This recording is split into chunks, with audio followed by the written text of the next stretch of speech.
Hi, so I'm watching some interesting stuff today about near death experiences and life after death and that sort of thing. And, as somebody who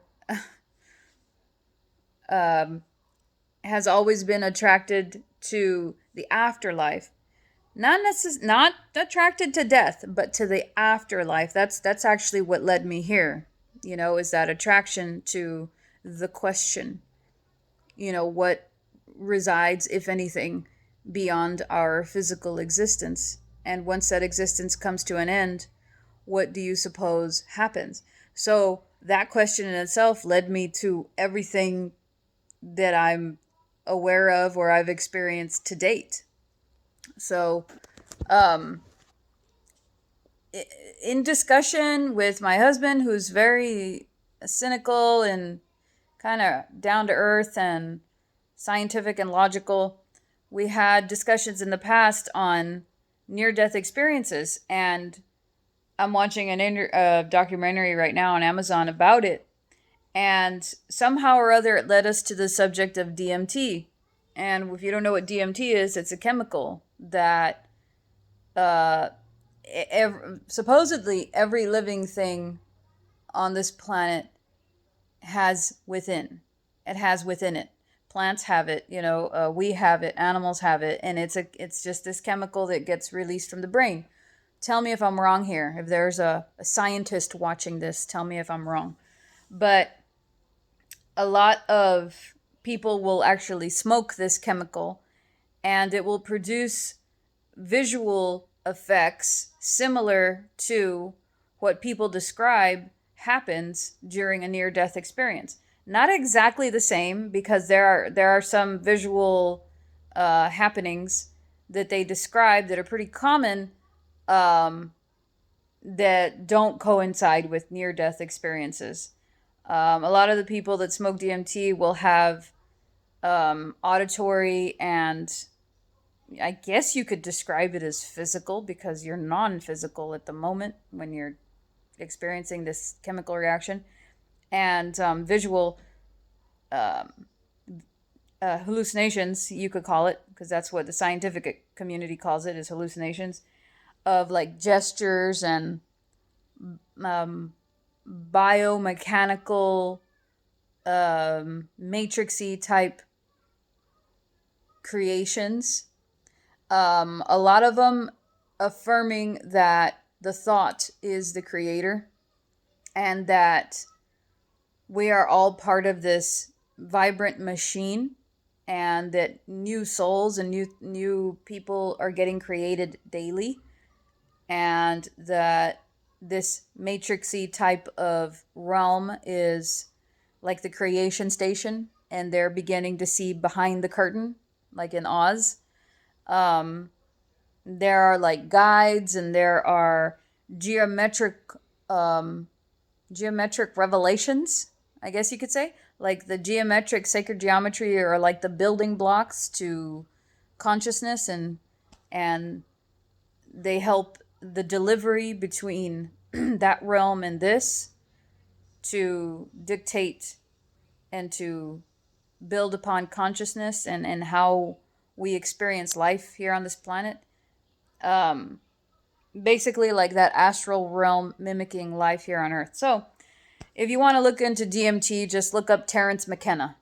He he studied up on it a lot. He experimented with it a lot.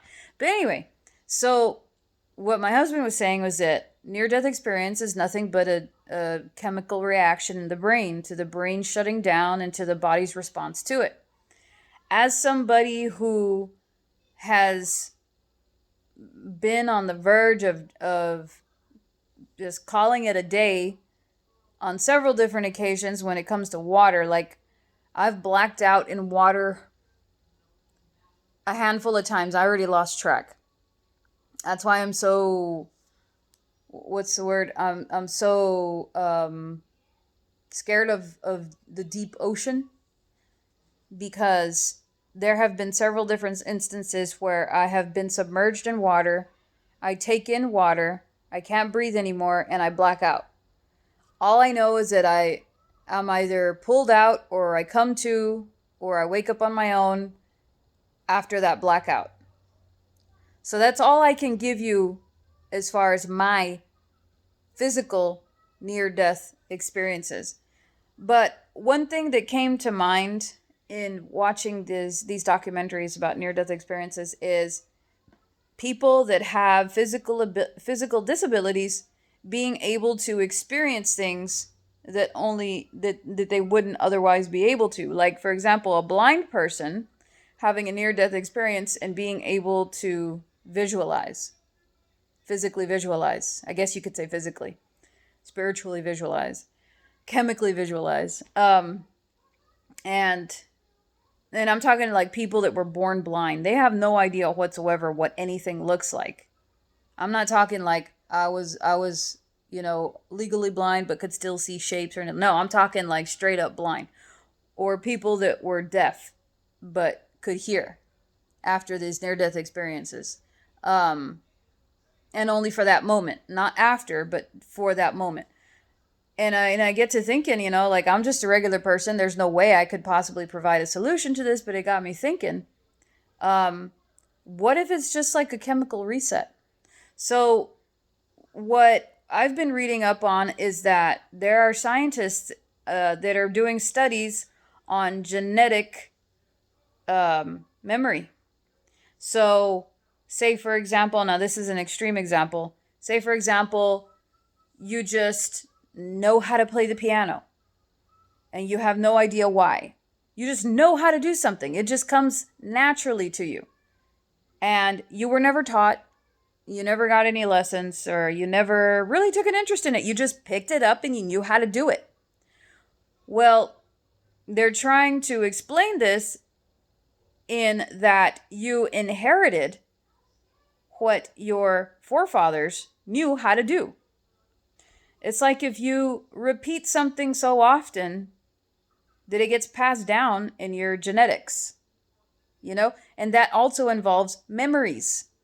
So I believe they're trying to prove deja vu as being an inherited memory or an inherited situation, an inherited experience. So, two different notes here. What does that say about a near-death experience? And two, what does that say about, well, God, what does it say about everything that you think you know, or everything that you might have an inkling of and you don't know where you got it? Why do I like these things? Why do I have this grand fear of these things for no reason, no explainable reason? Why do I have these fears? Why am I scared of, cotton? Or why am I scared of enclosed places, I mean, things that wouldn't otherwise be logical. And my theory, as far as like a chemical reset goes, is I think that when your body is under an insane amount of trauma, your brain automatically knows what to do. Your brain, if it has time to react, might perform like a chemical reset to where any disabilities, any mental blocks, or any kind of physical impairments you might have just completely get reset. Almost kind of like an activation of sorts. Like, there's already this preset mold, this preset blueprint, but when your body goes through this insane amount of stress, the ultimate stress that you could possibly be under, knowingly that you're dying, it kind of breaks it in itself. It like breaks the mold in a defense mechanism. Does that make sense? Like, your body pushes a reset button and you chemically experience and become the default. Does that make sense? You were born, let me see. You were born, I don't know, deaf and mute. I don't know. You have near death experience, and in that moment, you can hear and you can speak as a product of this chemical reset.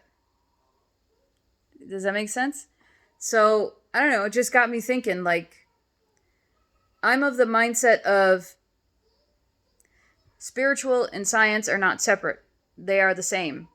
Just one is based off of our comprehension and our perception of the world around us through being able to measure, and one is the opposite end of the coin, things that we admit and we acknowledge that we do not understand.